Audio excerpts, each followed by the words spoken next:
నమస్తే, welcome to సత్యగ్రహి. నేను శివాని. ప్రస్తుతం తెలంగాణలోని హస్తం పార్టీ పరిస్థితి, సీఎం రేవంత్ రెడ్డి మార్క్ పాలన చూస్తుంటే అచ్చం ఇదే సామెత గుర్తుకొస్తోంది. కాంగ్రెస్ అంటేనే ఒక పెద్ద సముద్రం అనుకుంటే అందులో ఈత కొట్టే లీడర్లు మాత్రం ఎవరికి వారే యమునా తీరే అన్నట్లుగా వ్యవహరిస్తుంటారు. ఒక అడుగు ముందుకు వేస్తే 10 అడుగులు వెనక్కి లాగే మహత్తరమైన మనస్తత్వం కాంగ్రెస్ సొంతం. అధికారంలోకి వచ్చి ఇన్నాళ్ళైనా సీటు కోసం ఒకరు, సాటి లీడర్కి చెక్ పెట్టడానికి మరొకరు, ఇక మంత్రి పదవి అనే ముక్క కోసం ఇంకొకరు నానా తిప్పలు పడుతున్నారు. సరిగ్గా ఇలాంటి టైంలోనే గాంధీ భవన్లో ఒక మైండ్ బ్లోయింగ్ సర్వే బాంబు పేలింది. దాంతో హస్తం క్యాంపులో ఒక్కసారిగా వణుకు మొదలైంది. అసలు ఏం జరుగుతోంది? కోమటిరెడ్డి రాజగోపాల్ రెడ్డి మౌనం వెనుక ఉన్న అసలు తుఫాన్ ఏంటి? రేవంత్ రెడ్డి ఇచ్చిన హామీల కథేంటి? స్కిప్ చేయకుండా చివరి దాకా వచ్చేద్దాం. అసలే ముఠా తగాదాలతో సతమతమవుతున్న కాంగ్రెస్ నెత్తిన రీసెంట్గా సిప్యాక్ అనే ఒక సర్వే బాంబు పడింది. ఆ సర్వే సారాంశం ఏంటో తెలుసా? వచ్చే ఎన్నికల్లో కాంగ్రెస్ పార్టీ మళ్లీ గెలవడం కలే, సీన్ రివర్స్ కాబోతుంది అని తేల్చేసింది. అంతే, ఈ రిపోర్ట్ చూసినప్పటి నుంచి చాలా మంది కాంగ్రెస్ ఎమ్మెల్యేల గుండెల్లో రైళ్లు కాదు, ఏకంగా వందే భారత్ ఎక్స్ప్రెస్లే పరిగెడుతున్నాయి. అయ్యో, కష్టపడి కోట్లు ఖర్చు పెట్టి గెలిచాం, వచ్చేసారి సీన్ సీరియస్గా ఉందేంటి అని తీవ్ర అయోమయంలో పడిపోయారు. రాజకీయంలో ఒక గోల్డెన్ రూల్ ఉంది: మునిగిపోయే పడవలో ఎవరు ఎక్కువసేపు కూర్చోరు. అందుకే ఎప్పుడు ఎవరి దారు వారే చూసుకుంటారు. ఇన్సైడ్ టాక్ ప్రకారం ఉమ్మడి మహబూబ్ నగర్ జిల్లాకే చెందిన 3 హస్తం ఎమ్మెల్యేలు ఆల్రెడీ కమలం గూటికి అంటే బీజేపీలోకి వెళ్ళడానికి బ్యాగులు సర్దుకున్నారట. మనం ఇక్కడ ఉంటే నెక్స్ట్ టైం డిపాజిట్లు కూడా దక్కవు, బెటర్ వి షుడ్ జంప్ అని డిసైడ్ అయ్యారట. మరి వీళ్ళ సంగతి సరే, అసలు కదా మునుగోడు సూర్యుడు ఫైర్ బ్రాండ్ కోమటిరెడ్డి రాజగోపాల్ రెడ్డి దగ్గరే ఉందండి. నిజానికి కోమటిరెడ్డి రాజగోపాల్ రెడ్డి అంటేనే ఒక ఫైర్ బ్రాండ్.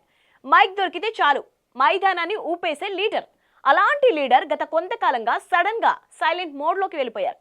స్మార్ట్ ఫోన్లో డు నాట్ డిస్టర్బ్ ఆప్షన్ పెట్టినట్టు పార్టీ ప్రోగ్రామ్స్కి, ప్రెస్ మీట్లకు దూరంగా ఉంటున్నారు. ఎందుకబ్బా ఈ మౌనం అని ఆరా తీస్తే అక్కడ పెద్ద మంత్రి పదవి పంచాయతీ ఉందట. రాజగోపాల్ రెడ్డి వర్షన్ ప్రకారం ఆయన ఊరికే కాంగ్రెస్లో చేరలేదు. నాకు మంత్రి పదవి ఇస్తానంటేనే ఆ నమ్మకంతోనే నేను మళ్ళీ కాంగ్రెస్ కండువా కప్పుకున్నా అని ఆయనే స్వయంగా ఓపెన్గా చెప్పారు. సీఎం రేవంత్ రెడ్డి స్వయంగా ఈ హామీ ఇచ్చారని, ఇచ్చిన మాట నిలబెట్టుకోవాలని రాజగోపాల్ రెడ్డి గట్టిగానే డిమాండ్ చేశారు. కానీ రేవంత్ రెడ్డి ఏం చేశారు? ఇచ్చిన మాటను పక్కన పడేసి సీఎం సీటు దక్కగానే మాట తప్పారనే విమర్శలు వినిపిస్తున్నాయి. సీఎం ఇచ్చిన హామీని నెరవేర్చకపోవడంతో రాజగోపాల్ రెడ్డి తీవ్ర అసంతృప్తితో రగిలిపోతున్నారు. తెలంగాణ కాంగ్రెస్ లో మంత్రివర్గ విస్తరణ జరుగుతోంది. మనకి ఒక బెర్త్ దక్కుతుంది అని మన రాజగోపాల్ రెడ్డి కోటి ఆశలతో వెయిట్ చేశారు. పాపం, కోట్ కూడా కుట్టించుకున్నారేమో అని గుసగుసలు వినిపించాయి. కానీ అంతలోనే సీన్లోకి మీనాక్షి ఎపిసోడ్ ఎంటర్ అయింది. ఈ ఎపిసోడ్ దెబ్బకి ఢిల్లీలో ఉండే కాంగ్రెస్ పెద్దలకు మన తెలంగాణ నేతల మీద నమ్మకం పూర్తిగా పోయిందట. ఎవరిని నమ్మాలో ఎవరిని నమ్మకూడదో తెలియక హైకమాండ్ బుర్ర హిట్టెక్కిపోయింది. దాంతో అధిష్టానం ఏం చేసింది? ఒక గట్టి డిసిషన్ తీసుకుంది. ఇప్పట్లో అసలు మంత్రివర్గ విస్తరణనే లేదు, నో క్యాబినెట్ ఎక్స్పాన్షన్, సర్దుకోండి అని తేల్చి చెప్పేసింది. ఈ దెబ్బతో మంత్రి పదవులపై ఆశలు పెట్టుకున్న సీనియర్లకు గట్టి షాక్ తగిలింది. కానీ అందరికంటే ఎక్కువ హర్ట్ అయింది, బాధపడింది మాత్రం మన రాజగోపాల్ రెడ్డి. ఎందుకంటే రేవంత్ రెడ్డి ఇచ్చిన హామీని నమ్మి వచ్చిన ఆయన ఆశల మీద హైకమాండ్, సీఎం కలిసి ఒక పెద్ద బకెట్ చన్నీళ్లు కుమ్మరించేశారు. మరి పదవి దక్కదని క్లారిటీ వచ్చేసింది. పార్టీలో తగిన ప్రాధాన్యత కూడా లేదు. దీనికి తోడు వచ్చే ఎన్నికల్లో కాంగ్రెస్ గ్రాఫ్ పడిపోతుందని సిప్యాక్ సర్వేలు బాహాటంగానే చెప్తున్నాయి. మరి ఇలాంటి టైంలో రాజగోపాల్ రెడ్డి లాంటి ఆత్మగౌరవం ఉన్న నేత ఊరికే ఊరుకుంటారా? ఇటీవల గాంధీ భవన్ కు వచ్చిన ఆయన టీపీసీసీ వర్కింగ్ ప్రెసిడెంట్ జగ్గారెడ్డితో భేటీ అయ్యాక మీడియా ముందు సంచలన వ్యాఖ్యలు చేశారు. నేను కోమటిరెడ్డి వెంకటరెడ్డి ఒకే కుటుంబం కాదు, మేమిద్దరం అన్నదమ్ములమైన మా కుటుంబాలు వేరు. కుటుంబ సభ్యులంటే ఉత్తమ్ కుమార్ రెడ్డి, ఆయన భార్య పద్మావతి, అంతేకాని నేను కోమటిరెడ్డి వెంకటరెడ్డి ఒకే కుటుంబం కాదంటూ తగిన సలహాలతో కూడిన క్లాస్ కూడా పీకారు.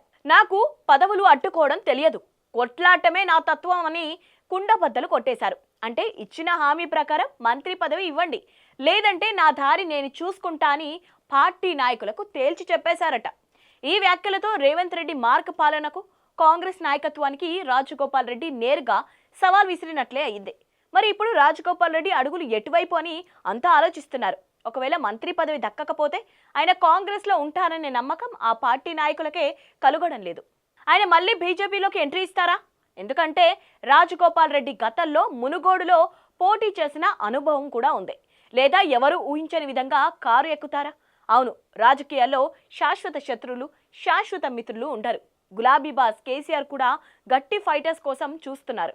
కాబట్టి రాజగోపాల్ రెడ్డి బీఆర్ఎస్ వైపు వెళ్ళినా ఆశ్చర్యపోవాల్సిన అవసరం లేదని పొలిటికల్ విశ్లేషకులు చెప్తున్నారు. ఏది ఏమైనా మాట ఇచ్చి తప్పుతున్న రేవంత్ రెడ్డి వైఖరిపై రాజగోపాల్ రెడ్డి తీవ్ర ఆగ్రహంతో ఉన్నారు. జంపింగ్లు, సర్వేల షాక్లతో కాంగ్రెస్ పడవ ఎటు కొట్టుకుపోతుందో వేచి చూడాలి. రాజగోపాల్ రెడ్డి వ్యాఖ్యలపై మీ అభిప్రాయం ఏమిటి? ఆయన బీజేపీలో చేరాలా లేక బీఆర్ఎస్ వైపు అడుగులు వేయాలా? కింద కామెంట్ సెక్షన్లో ఖచ్చితంగా మీ అభిప్రాయం తెలియచేయండి. ఈ వీడియో నచ్చినట్టయితే లైక్ చేయండి, షేర్ చేయండి. ఇలాంటి పొలిటికల్ అప్డేట్స్ కోసం మా ఛానల్ని ఇప్పుడే సబ్స్క్రైబ్ చేసుకోండి.